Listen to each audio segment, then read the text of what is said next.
Assalamualaikum warahmatullahi wabarakatuh. Hai semuanya, kali ini kita akan belajar bersama-sama mengenai teks laporan hasil percobaan dengan judul Merakit Struktur Utama dalam Teks Laporan Hasil Percobaan.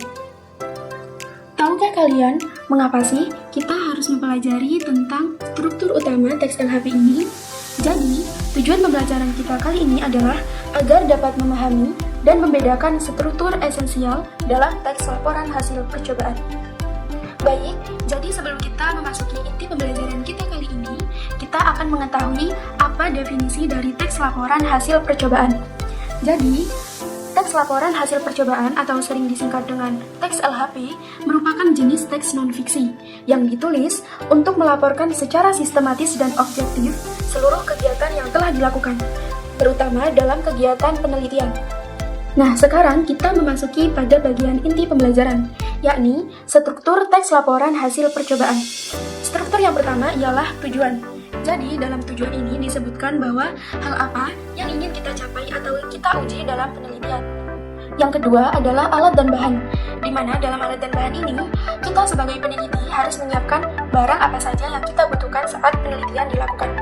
Yang ketiga adalah langkah-langkah, di mana dalam langkah-langkah ini kita harus mengetahui bagaimana cara kita melakukan penelitian ini agar penelitian ini bisa dilakukan secara maksimal.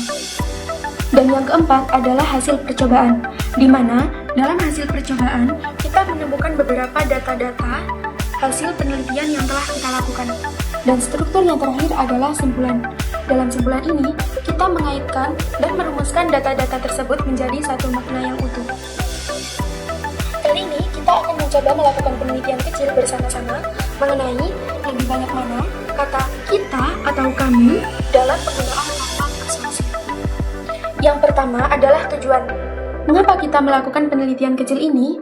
Jadi, kita melakukan penelitian kecil ini adalah untuk mengetahui kata mana yang lebih persuasif, kita dan kami dalam kalimat ajakan.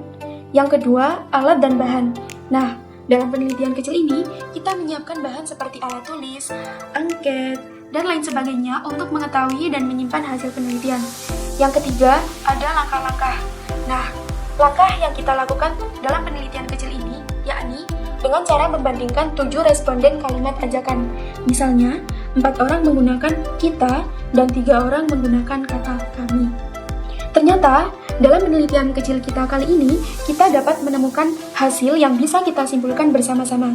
Jadi, hasil dari penelitian kita kali ini adalah kalimat dengan kata kita ternyata lebih efektif dalam kalimat persuasif. Sekarang, mengapa sih kata kita lebih efektif dalam kalimat persuasif?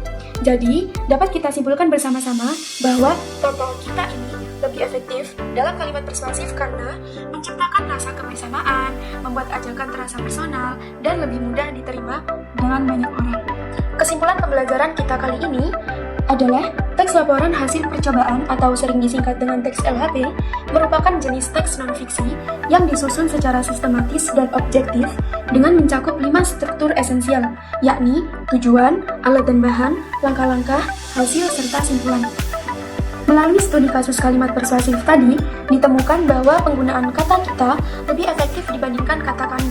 Hal ini dikarenakan kata kita dapat menciptakan rasa kebersamaan dan membuat ajakan terasa lebih personal, sehingga lebih mudah diterima oleh banyak audiens.